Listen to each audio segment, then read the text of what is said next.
الحمدللہ وکفا والصلاة والسلام علی نبی عبادی اما بعد فاعوذ باللہ السمیع العلیم من الشیطان الرجیم بسم اللہ الرحمن الرحیم وَإِذْ قَالَ رَبُّكَ لِلْمَلَائِكَةِ إِنِّي جَاعِلٌ فِي الْأَرْضِ خَلِيفَةً صدق اللہ العظیم وصدق رسولہ النبی الکریم الامین۔ اللہ تعالیٰ کی حمد و ثنا کے بعد کروڑہ کروڑ درود و سلام فخر آدم بنی آدم آقائے دو جہاں رحمت للعالمین جان ایماں جناب محمد الرسول اللہ صلی اللہ علیہ وسلم کی ذات مقدسہ پر درود و سلام، آپ صلی اللہ علیہ وسلم کی آل پر درود و سلام، اصحاب پر درود و سلام۔ زندگی کی ایک نئی صبح مبارک،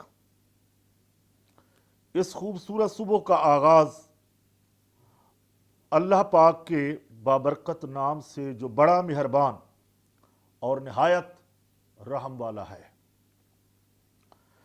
یقیناً جس دل میں ثواب کا شوق اور عذاب کا خوف پیدا ہو جائے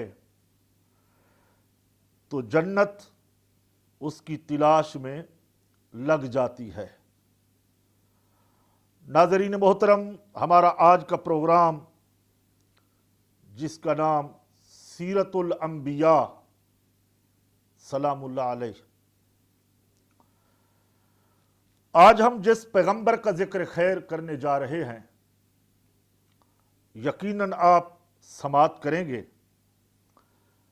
حضرت آدم علیہ السلام، سب سے پہلے انسان اور تمام انسانوں کے باپ، اس لیے کہ آپ کا لقب ابو البشر ہے۔ اللہ تعالیٰ نے خاص اپنے دست قدرت سے آپ کا جسم مبارک بنایا اور اس میں اپنی طرف سے ایک خاص روح پھونکی اور پسندیدہ صورت پر پیدا فرمایا۔ انہیں کائنات کی تمام اشیاء کے ناموں اور ان کی صفات اور پھر ان کی حکمتوں کا اللہ رب العزت نے علم عطا فرمایا۔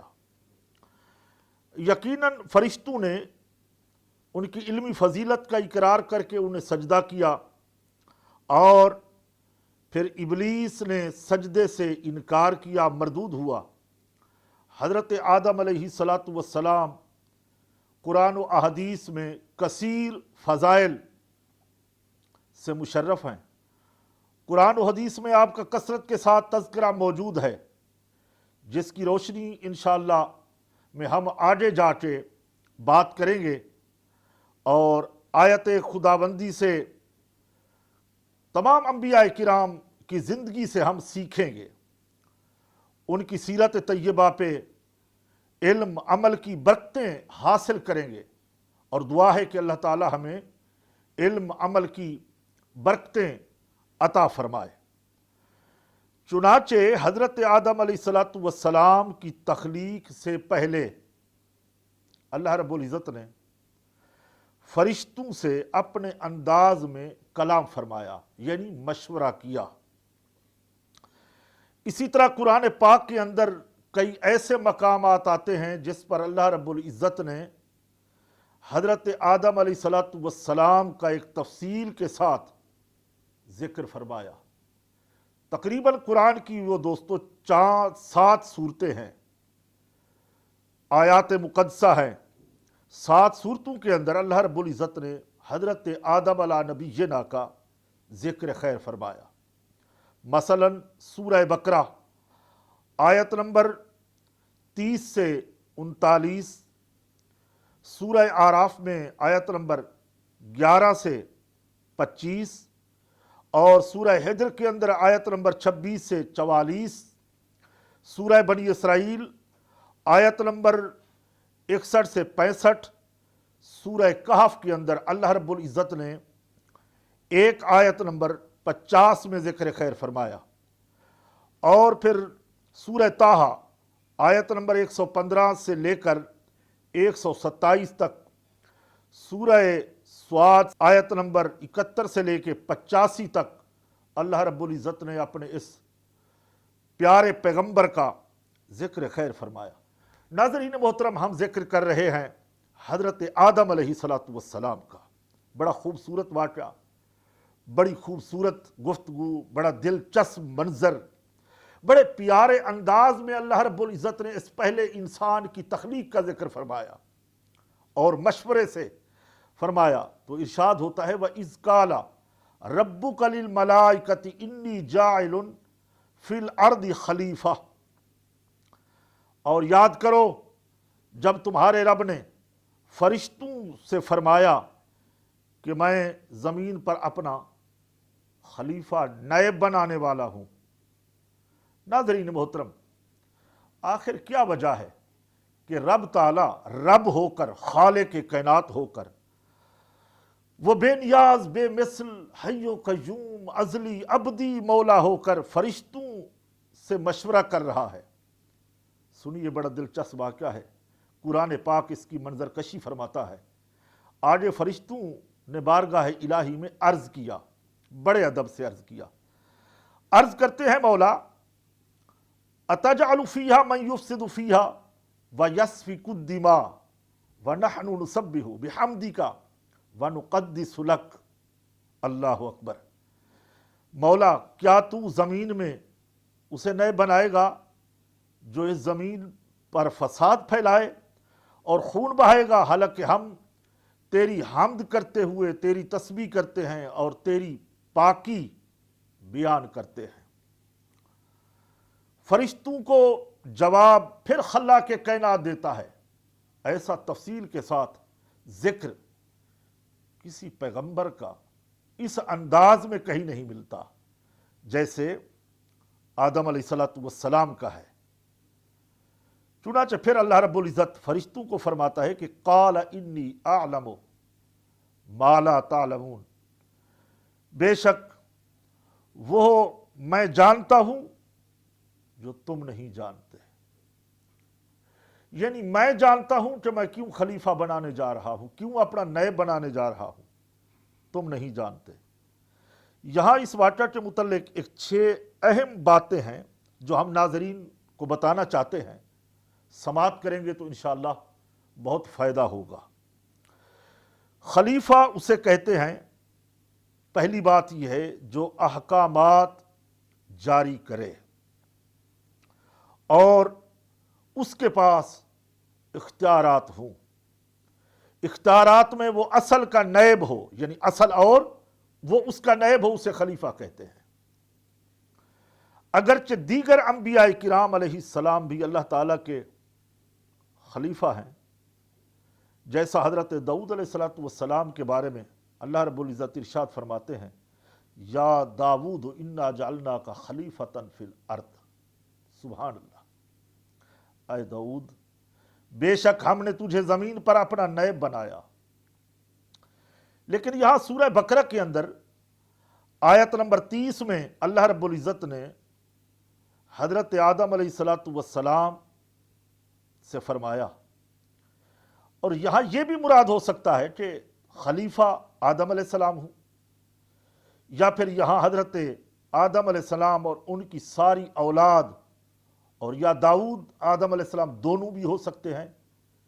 اس میں کوئی زیادہ فرق نہیں ہے، مگر یہاں مزید ایک بات یاد رہے، اگرچہ ظاہری طور پر پہلے خلیفہ حضرت آدم علیہ السلام ہیں، ظاہری طور پر آقا صلی اللہ علیہ وسلم کی شریعت کا اطلاق ظاہر پر ہوتا ہے، ظاہری طور پر تو پہلے خلیفہ حضرت آدم علیہ السلام ہیں، لیکن حقیقت یہ ہے کہ سب سے پہلے خلیفہ ہمارے آقا و مولا جان ایمان احمد مجتبی جناب محمد الرسول اللہ صلی اللہ تعالیٰ علیہ وسلم ہی ہیں، جیسا کہ حضرت سیدنا ابو ہریرہ کی ایک حدیث ہے، مطالعے سے گزری، وہ فرماتے ہیں کہ صحابہ کرام نے عرض کی یا رسول اللہ صلی اللہ علیہ وسلم، اللہ رب العزت نے سب سے پہلے یا سب سے پہلے نبی یا نبوت کس کو ملی؟ آپ کے لیے نبوت یا رسول اللہ کب ثابت ہوئی؟ حضور علیہ الصلوۃ والسلام میرے آقا مولا ساری امت کے حامی و ناصر ماہی، حضور فرماتے ہیں کنت نبیّا و آدم بین الروح والجسد، سبحان اللہ، کہ فرمایا کہ میں اس وقت نبی تھا جب آدم علیہ الصلوۃ والسلام روح اور جسم کے درمیان تھے، یعنی ابھی انہیں بنایا جا رہا تھا، اس وقت بھی میرے نبی میرے آقا و مولا صلی اللہ علیہ وسلم نبوت کا تاج پہن کے بیٹھے تھے۔ اس لیے فرمایا کہ ظاہر میں میرے پھول، حقیقت میں میری نخل، اس گل کی یاد میں یہ صدا ابو البشر کی ہے۔ پھر کیا ہوا؟ خلیفہ بنانے کی حکمت کیا تھی؟ راز کیا تھا؟ کیوں ضرورت پیش آئی؟ علامہ امام احمد ساوی رحم اللہ فرماتے ہیں کہ حضرت آدم علیہ الصلوۃ والسلام کو خلیفہ بنانے کی وجہ یہ نہیں کہ اللہ تعالیٰ معاذ اللہ محتاج ہے یا اس کی اللہ تعالیٰ کو کوئی حاجت ہے، بلکہ خلیفہ بنانے کی حکمت یہ تھی کہ اللہ اپنے بندوں پر رحم فرمائے، انہیں عطا کرے، اور عام بندوں میں یہ طاقت نہیں کہ وہ کسی واسطے کے بغیر اللہ تعالیٰ سے احکام حاصل کریں، بلکہ عام آدمی تو فرشتے کے واسطے سے بھی حاصل نہیں کر سکتا۔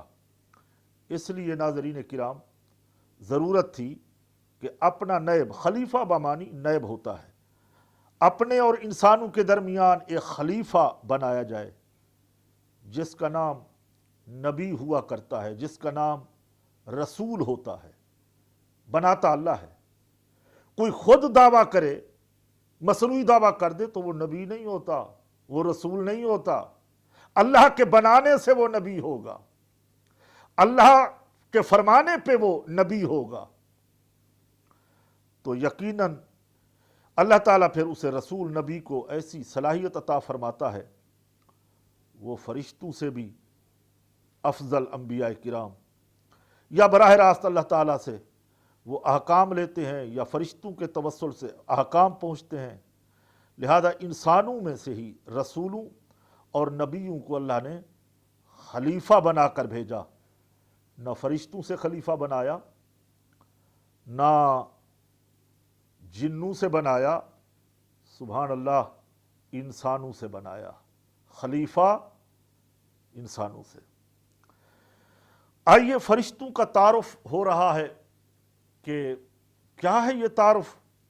حضرت آدم علیہ الصلوۃ والسلام کی تخلیق سے بھی پہلے موجود ہیں یہ ملائکہ، یہ معصوم فرشتے پاک ہیں جو اللہ تعالیٰ کی حمد و ثنا کرتے ہیں، اللہ کی پاکی بیان کرتے ہیں۔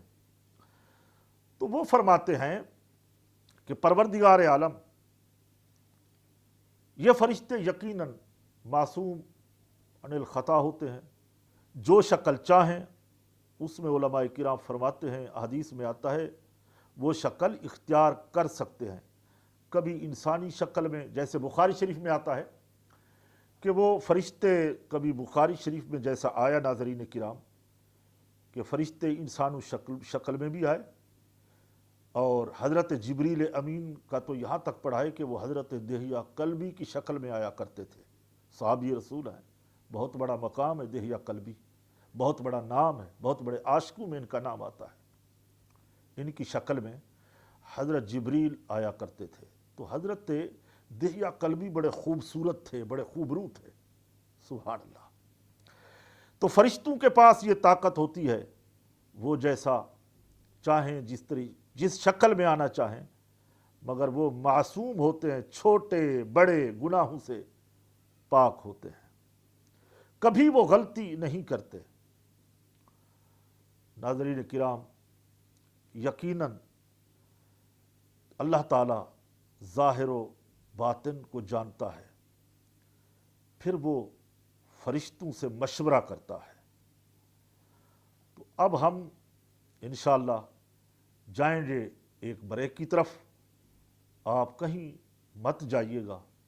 ملتے ہیں انشاءاللہ اسی خواہش کے ساتھ، اسی موضوع کو مکمل سننے کے ساتھ انشاءاللہ تھوڑی دیر کے بعد.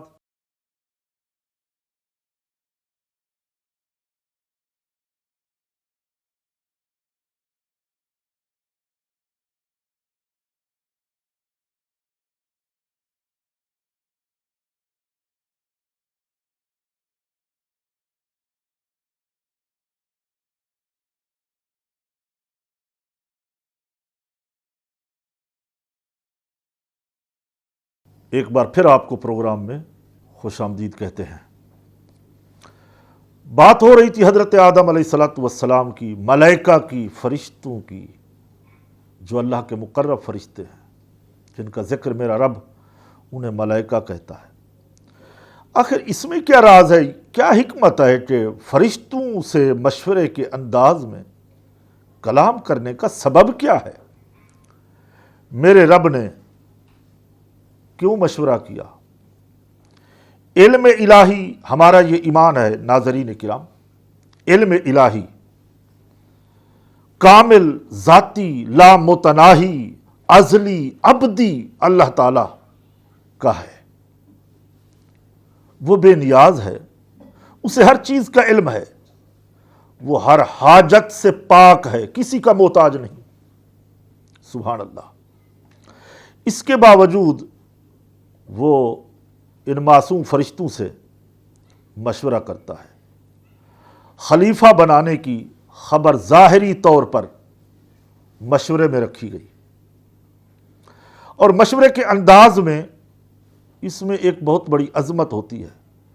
فرشتوں کو فرمایا گیا تخلیق آدم کی حکمت وہ ہم سے پوچھیں گے کہ مولا تو کیوں بناتا ہے. جب ہم انہیں بتائیں گے کہ ہم تخلیق کرنے جا رہے ہیں آدم علیہ السلام کو، تو آگے ایک سوال بنتا ہے کہ مولا کیا ضرورت پڑی، کہ ہم عبادت آپ کی نہیں کرتے، یا ہماری عبادت کافی نہیں ہے، یا ہماری عبادت میں کوئی کمی ہے، کمزوری ہے. اللہ اکبر. تو اسی پہ فرمایا جا رہا ہے کہ خلیفہ کا ہم لقب انہیں عطا کرنے جا رہے ہیں، اور آسمان والوں کو ان کی پیدائش کی بشارت دی گئی ہے. تو یقیناً کوئی عظیم ہستی ہے جس کو ہم خلیفہ بنانے جا رہے ہیں، اپنا نائب بنانے جا رہے ہیں. اب فرشتوں کی عرض کا مقصد بھی ہمیں سمجھ آ گیا کہ وہ کیوں عرض کر رہے تھے.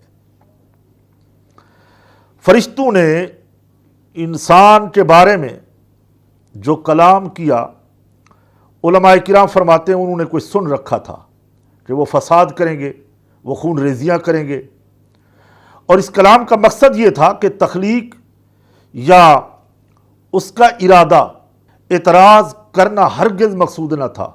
وہ اللہ کی ذات پر اعتراض نہیں کر رہے تھے، انہوں نے کچھ معاملات سن رکھے تھے. ایک تو یہ تھا کہ انسانوں میں ایسے حاسد پیدا ہوں گے، اور فرشتوں کا منشا حسد کا نہیں تھا، کیونکہ فرشتے معصوم ہوتے ہیں، وہ حسد نہیں کرتے. پھر امر الہی پر اعتراض کرنا یہ بھی نہیں تھا، یہ بھی ایک حسد ہوتا ہے، یہ بھی نہیں تھا. فرشتے اس سے بھی معصوم ہیں. ہاں، وہ اظہار تعجب اور خلیفہ بنانے کی حکمت معلوم کرنے کے لیے عرض گزار ہو رہے تھے. گویا وہ عرض کر رہے تھے پروردگار عالم، اس میں کیا حکمت ہے، حالانکہ یہ لوگ زمین پر فساد کریں، خون بہائیں، اور اس کی تخلیق کا مقصد ہمارے معاملات کے اندر نہیں سمجھ میں آتا، اور یہ تیری عبادت کریں تو اس کے لیے تو ہم فرشتے بھی موجود ہیں. وہ ڈاکٹر اقبال نے بھی کہا تھا کہ درد دل کے واسطے پیدا کیا انسان کو، ورنہ اطاعت کے لیے کم نہ تھے کرو بیاں. اللہ اللہ اللہ اللہ اللہ. اطاعت تو وہ فرشتے بھی کر رہے تھے، عبادت تو وہ بھی کر رہے تھے. شاید یہ کوئی اور راز ہے خلیفہ بنانے کی کوئی اور معاملہ ہے جو دن رات کسی کوتاہی اور کتابت کے بغیر تیری عبادت میں یہ فرشتے مشغول رہتے ہیں۔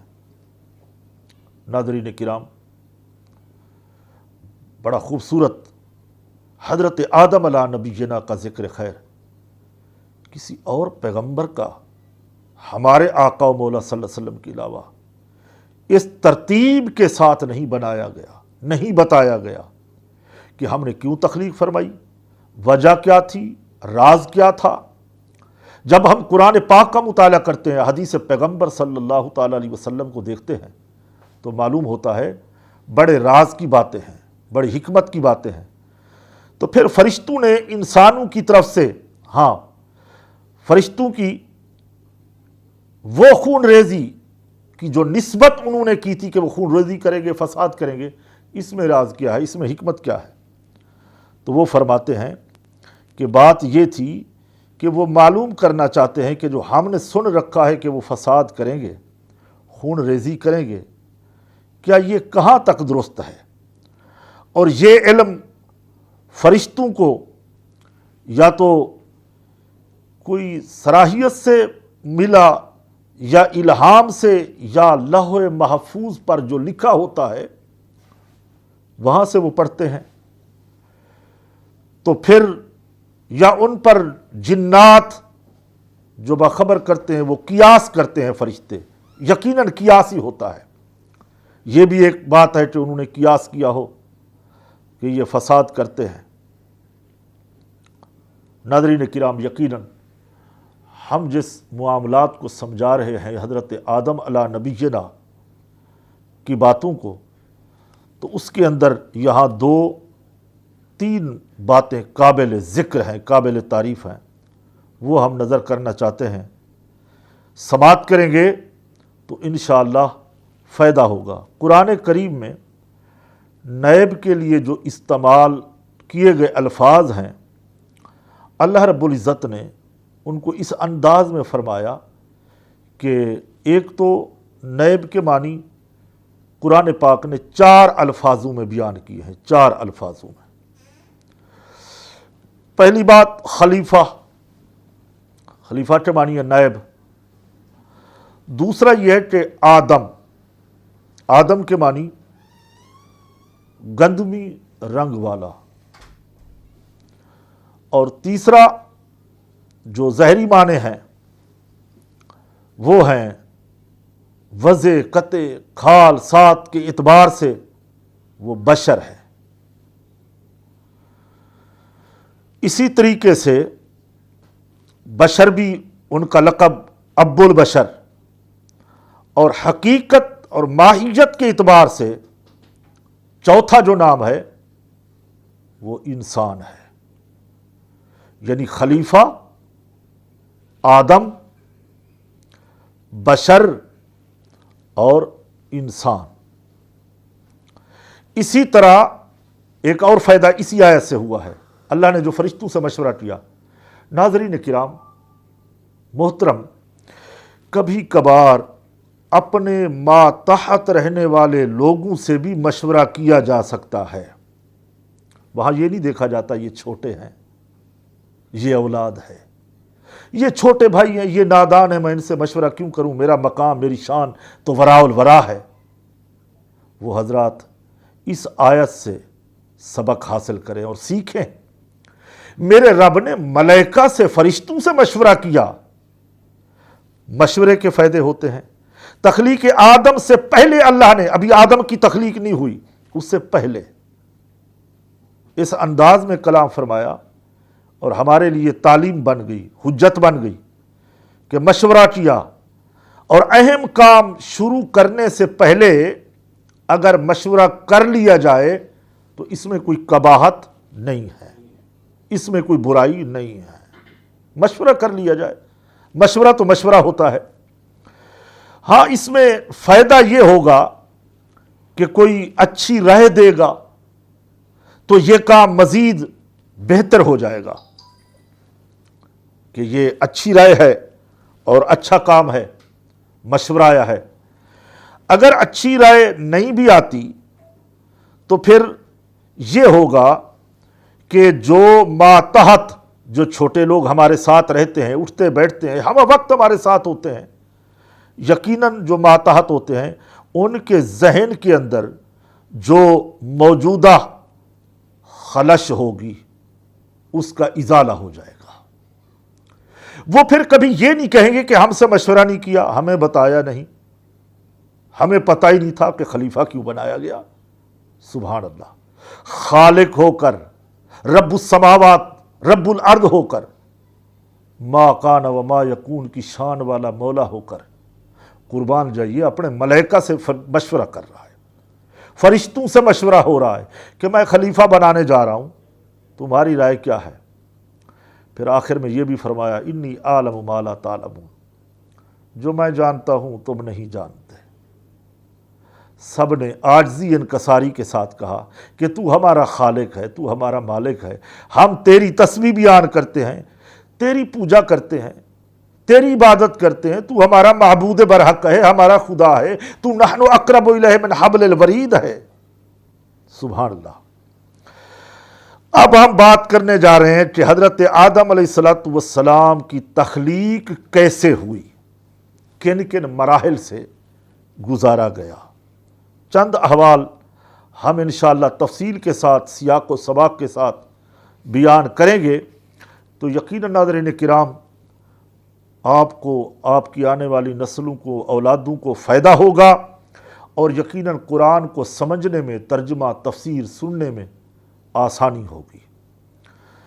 اب تخلیق آدم کے مختلف جو مراحل ہیں، ہم اس طرف آنا چاہتے ہیں کہ پہلا مرحلہ جو ہے، جب اللہ تعالیٰ نے آدم علیہ السلام کو پیدا کرنے کا ارادہ فرمایا، خالق نے ارادہ فرمایا، تو زمین سے ایک مشت یعنی ایک مٹھی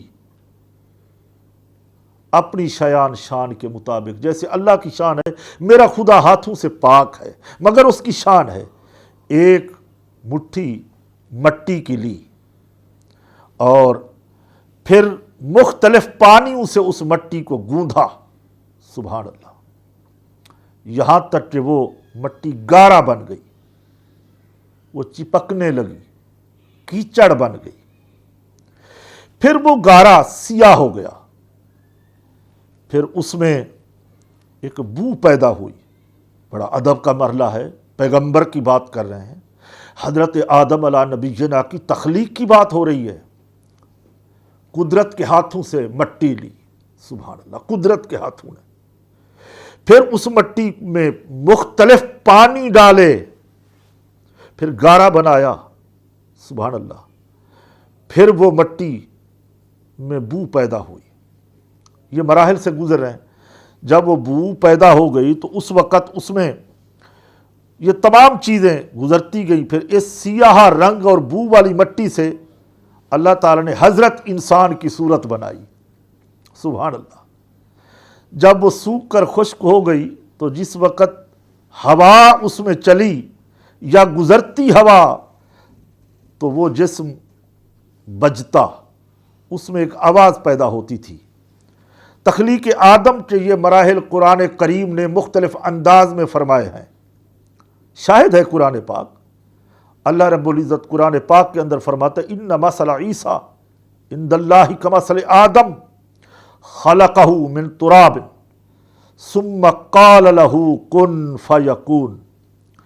بے شک عیسیٰ کی مثال اللہ کے نزدیک آدم کی طرح ہے، جیسے اللہ نے مٹی سے بنایا اور پھر اسے فرمایا کہ ہو جا تو وہ فوراً ہو گیا۔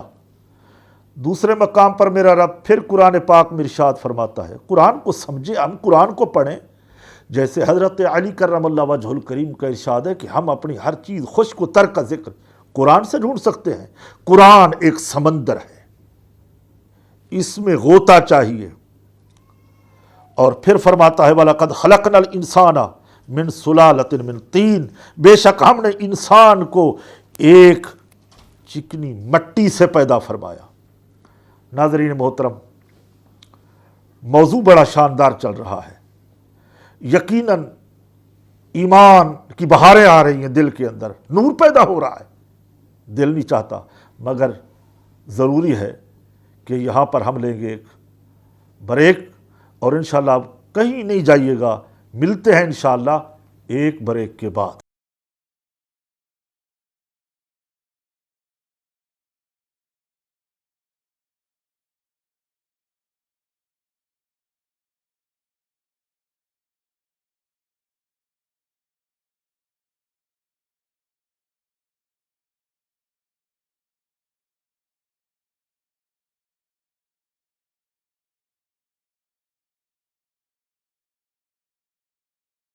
خوش آمدید کہتے ہیں ایک بار پھر پروگرام میں.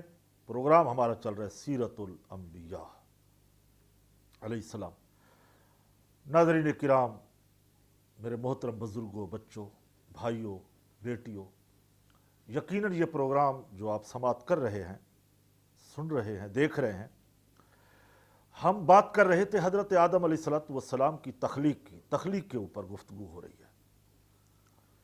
تو یقیناً قرآنی آیات کو میں کوٹ کر رہا تھا، بتا رہا تھا میرا رب قرآن کے اندر جا بجا اپنے اس پیارے پیغمبر کی تخلیق کا ذکر فرماتے ہیں.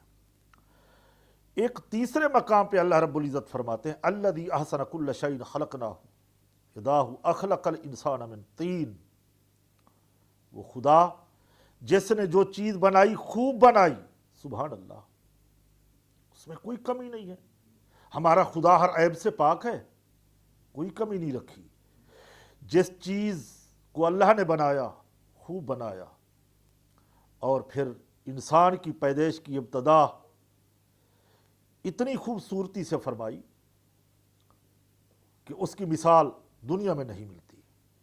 ایک اور مقام پہ میرا خالق ارشاد فرماتا ہے، خلاق کائنات عز و جل، انا خلقناہم من طین لازب، بے شک ہم نے انہیں چپکنے والی مٹی سے پیدا فرمایا.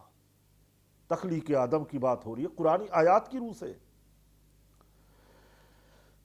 آخری مقام میں اللہ رب العزت ایک اور جگہ ارشاد فرماتے ہیں قرآن پاک کے اندر، وَلَقَدْ خَلَقْنَا الْإِنسَانَ مِنْ صَلْصَالٍ مِنْ حَمَرٍ مَسْنُونٍ. بے شک ہم نے انسان کو خشک بجتی ہوئی مٹی سے بنایا، جو ایسے سیاہ گارے کی تھی جس سے بو آیا کرتی تھی. ناظرین کرام، جیسے ہم نے پہلے آپ کو بتایا، تو اللہ رب العزت نے تخلیق کا ذکر اس شاندار سے فرمایا، سیاق و سباق طریقے سے فرمایا. رہتی دنیا تک حضرت آدم علیہ السلام کا یہ قصہ، یہ ذکر فرمایا خلق الانسان من صلصال کالفخار. اس نے انسان کو ایک ٹھیکری جیسی بجنے والی سوکھی مٹی سے پیدا کیا. اللہ اکبر. پھر عظمت، شان، رفعت اور بلندی کیا عطا فرمائی کہ فرشتوں جو میں جانتا ہوں تم نہیں جانتے، بننے دو، خلیفہ بنانے جا رہا ہوں. سبحان اللہ. ان آیات کے اندر اللہ رب العزت نے سورہ انعام، سورہ اعراف، سورہ حج، بے شمار سورہ فاطر کے اندر، سورہ صافات کے اندر، سورہ مومن کے اندر حضرت آدم علیہ السلام کی تخلیق کا مختصر تذکرہ فرمایا ہے. قرآن کو کھولیں، پڑھیں، سمندر میں غوطہ زن ہو جائیں. اگر غوطہ زن ہونے کا طریقہ آ گیا تو یقیناً ہم موتی نکال لیں گے. سمندر کی تہہ میں نیچے موتی ہوتے ہیں. میرے بزرگوں، میرے بھائیوں، پاک دامن بیٹیوں، بہنوں، معاشرے میں بسنے رہنے والے ناظرین کرام، اب آغاز ہوتا ہے حضرت آدم علیہ السلام کی تخلیق کا. ہم احادیث کی روشنی میں جائزہ لیتے ہیں. حضرت عبداللہ بن مسعود رضی اللہ تعالی عنہ سے روایت ہے، وہ فرماتے اللہ رب العزت نے فرشتوں سے مشورہ کیا، اور مشورہ فرمانے کے بعد رب تعالیٰ نے حضرت جبریل علیہ السلام کو بھیجا کہ جاؤ زمین سے مٹی لے کے آؤ۔ تو جناب جبریل علیہ السلام آئے زمین پر، تو زمین نے عرض کی کہ میں اللہ کی پناہ چاہتی ہوں، تو مجھے آپ نہیں اٹھائیں کہ میرا کچھ حصہ جہنم میں جائے، کچھ حصہ جنت میں جائے۔ حضرت جبریل علیہ السلام جو اب اس وقت وہ سید الملائکہ ہیں، امام ہیں فرشتوں کے، انہیں اس عاجزی پر، انکساری پر رحم آیا، ترس آیا، واپس چلے گئے۔ عرض کی بارگاہ خداوندی میں مولا مجھے رحم آتا ہے، تیری زمین عاجزی انکساری کرتی ہے، وہ اپنی مجبوری پیش کرتی ہے، غرور نہیں ہے، مجبور ہے۔ اللہ اکبر۔ غرور اور ہوتا ہے، مجبور اور ہوتا ہے، تکبر اور ہوتا ہے، عاجزی اور ہوتی ہے۔ وہ حضرت سعدی نے فرمایا تھا، تکبر عزازیل راخار کرد، بزندان لعنت کے گرفتار کرد۔ کیا فرما گئے بزرگان دین کہ عاجزی انسان کو ایسی معراج تک پہنچا دیتی ہے کہ وہ دنیا کا محبوب بن جاتا ہے، اور تکبر انسان کو دنیا میں، آخرت میں ذلیل، رسوا کرتا ہے۔ اسی طرح پھر اللہ رب العزت نے جبریل کے بعد حضرت میکائیل علیہ السلام کو بھیجا کہ تم جاؤ زمین سے مٹی لے کے آؤ۔ وہ بھی تشریف لے آئے۔ مٹی نے پھر وہی التجا کی، اے اللہ کے فرشتے، میں پناہ چاہتی ہوں، مجھے آپ چھوڑ دیں۔ واپس گئے بارگاہ ایزدی میں، یہی عرض کی مولا وہ زمین عرض کرتی ہے کہ مجھے مت لے جائیے۔ اللہ رب العزت نے تیسری بار، حضرت عبداللہ بن مسعود کی حدیث ہے اور حدیث صحیح ہے، اس میں کوئی اعتراض نہیں ہے، کوئی دو رائے نہیں ہے، اس کے سارے راوی صحیح ہیں، سیکا کے راوی ہے۔ وہ فرماتے ہیں پھر حضرت اسرائیل علیہ السلام کو بھیجا گیا، جناب ملک الموت جس کو آج ہم کہتے ہیں، اسرائیل علیہ السلام وہ زمین پر تشریف لائے اور ان سے بھی پناہ طلب کی، تو حضرت اسرائیل علیہ السلام نے ایک ہی نہ سنی، وہ لے کے چلے گئے، اللہ کی بارگاہ میں پیش کر دیا۔ تو یہی وجہ ہے، علماء کرام، مفسرین کرام نے فرمایا کہ آج تک یہ ڈیوٹی جو ہے وہ اللہ رب العزت نے حضرت ملک الموت یعنی اسرائیل علیہ السلام کی لگائی ہے کہ وہ یہ کام کرتے ہیں روح قبض کرنے کا۔ تخلیق آدم کا ذکر اس شان سے چل رہا ہے، یہ تو ایک حدیث تھی۔ اب تخلیق آدم کے لیے جو مٹی جمع کی گئی، اس کی نوعیت اور اس کا اثر کیا ہے، ذرا اس کا جائزہ لیں گے اور اس کے بھی فائدے، اس کی حکمتیں ہم حاصل کریں گے۔ پوری روئے زمین سے مختلف رنگوں، مختلف صفات کی حامل مٹی کی ایک مٹھی برابر مقدار جمع کی گئی، اور یہی وجہ ہے کہ انسانوں کی صورت، سیرت، نفسیات، طبیعت کے مختلف مراحل ہیں۔ جیسے مٹی کی اقسام خاص ہے تو لوگ بھی مختلف خاص ہوتے ہیں۔ اگر مٹی کی اقسام کچھ اور ہے تو وہ اس طرح کے لوگ بھی پیدا ہوتے ہیں۔ حضرت ابو موسیٰ اشعری صحابی رسول رضی اللہ تعالی عنہ سے روایت ہے، وہ فرماتے ہیں نبی کریم علیہ السلام نے ارشاد فرمایا کہ اللہ رب العزت نے آدم علیہ السلام کو جو پیدا کیا، مٹی کی ایک مٹھی سے پیدا کیا، جیسے اس نے تمام روئے زمین سے وہ مٹی لی، اور اولاد آدم زمین کے اندر سے ایک سفید اور کالے اور درمیانی طبقے کے لوگ، سانولے یا سفید وغیرہ وغیرہ، یا سفیدی یا سرخی مخلوط، اور کچھ نرم تھے، کچھ سخت تھے، کچھ پاک تھے، کچھ خبیث، کچھ طیب، کچھ طاہر، اس طرح کے لوگ ہے وہ ایک مٹھی مٹی کی برادران طریقت۔ ناظرین کرام، میرے بھائیوں، دوستو، سنو بات کو، تخلیق آدم علیہ السلام، اب حکمت وار مرلہ وار یہ جو حکمت تھی، یہ راز تھے جو ہم بتا رہے ہیں۔ آدم علیہ السلام کو مرلہ وار کیوں بنایا گیا؟ اب یہ ایک سوال ہے، اس کے اوپر ہم گفتگو کر لیتے ہیں۔ حضرت آدم علیہ السلام کو مرحلہ وار تمام مراحل سے گزارا گیا۔ یقین اللہ تعالیٰ اس پر قادر تھا کہ وہ آدم علیہ السلام کی مرحلہ وار تخلیق کرنے کی بجائے ایک ہی وقت میں، ایک ہی دن میں بنا لیتا۔ اس پر قدرت رکھتا ہے، وہ قادر ہے۔ ان اللہ علی کل شیء قدیر ہے، وہ بے مثل و بے مثال ہے، مگر راز تھا کہ یک بارگی سے پہلے تخلیق کر دینا، اس میں بھی بڑی حکمت ہے کہ طرح طرح کے مراحل سے گزارا جائے، بلکہ عالم کبیر یعنی کائنات کی پیدائش کی طرح عالم صغیر میں یعنی انسان کو بھی مرحلہ وار وہ پیدا فرمانا چاہتا ہے۔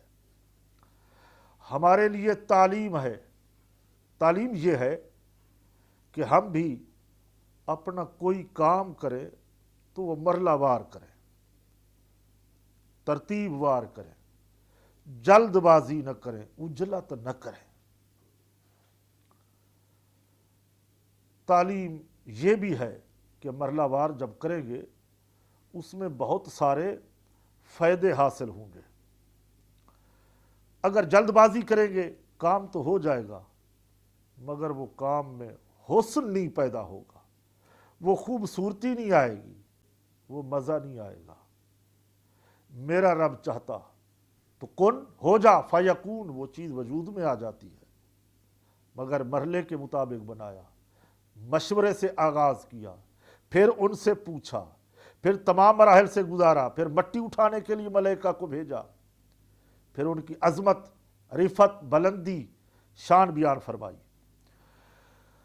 تو محترم ناظرین کرام، آپ سماعت کر رہے ہیں پروگرام سیرت الانبیاء، اور ذکر ہو رہا ہے تخلیق آدم کا، یعنی حضرت آدم علیہ السلام کی مبارک سیرت، مبارک ذکر۔ انبیاء کرام کا ذکر بڑا مبارک ہوتا ہے۔ انبیاء کرام برکت والے لوگ ہوتے ہیں، ان کے اجسام سے، ان کے جسموں سے برکتیں ملتی ہیں، ان کی باتوں سے سیکھتے ہیں، ان کی باتوں سے ایک معاشرہ پروان چڑھتا ہے، امت بنتی ہے، اجتماعیت آتی ہے۔ ضرورت ہے کہ جب ہم قرآن سے سیکھیں گے، پڑھیں گے، عمل کریں گے تو اس کی برکتیں حاصل ہوں گی۔ اگر ایک فرد تیار ہو گیا تو وہ کئی افراد کو تیار کر لے گا۔ معاشرہ بنتا ہے افراد سے، معاشرہ بنتا ہے عقیدے سے، عقیدے کی پختگی سے۔ اگر عقیدے میں پختگی آ گئی تو معاشرہ اچھا بن جائے گا، صاف ستھرا بن جائے گا۔ پھر معاشرہ جب اچھا ہوگا تو فساد فی الارض نہیں ہوگا، اللہ کی زمین پر فساد نہیں ہوگا۔ صاف ستھرے لوگ احکام خداوندی کے مطابق زندگی گزاریں گے، جو ہمارے قرآن نے ہمیں فرمایا۔ حضرت آدم علیہ السلام کی صورت بنانے کا وقت آتا ہے۔ ناظرین کرام، مرحلہ بڑا قیمتی ہے، بات بھی بڑی قیمتی ہے۔ صورت، سبحان اللہ، جب صورت بنانے کی بات آتی ہے تو وہ خود کہتا ہے هو الذی یصورکم فی الارحام کیف یشاء، میں جیسے چاہتا ہوں صورت بنا دیتا ہوں، کالا بناؤں، گورا بناؤں، بد صورت بناؤں، خوبصورت بناؤں، میں جیسے چاہتا ہوں بنا دیتا ہوں، مجھ سے کوئی پوچھنے والا نہیں ہے، سوال کرنے والا نہیں ہے۔ ناظرین کرام، ہم تخلیق آدم کے بعد یہ سب کچھ جب بن گیا، اب صورت بنانے کی باری آئی۔ آدم علیہ الصلوۃ والسلام کی صورت اللہ رب العزت نے یہاں خلاصہ کلام میں یہ کر دیتا ہوں، اس شان سے بنائی کہ آدم علیہ الصلوۃ والسلام کی مٹی کو مکہ اور طائف کے درمیان مقام نعمان میں رکھا گیا اور مختلف مراحل سے گزارا گیا۔ بعد میں جب یہ مٹی انسانی صورت قبول کرنے کی صلاحیت پیدا کر چکی تھی تو پھر اللہ رب العزت نے اس کو صورت بخشی۔ اس کا انشاءاللہ بعد میں یہ اگلا جو سلسلہ ہے سیرت الانبیاء کا اور تخلیق آدم کا بعد میں ذکر کریں گے انشاءاللہ۔ ملتے ہیں اگلے پروگرام میں۔ السلام علیکم ورحمۃ اللہ وبرکاتہ۔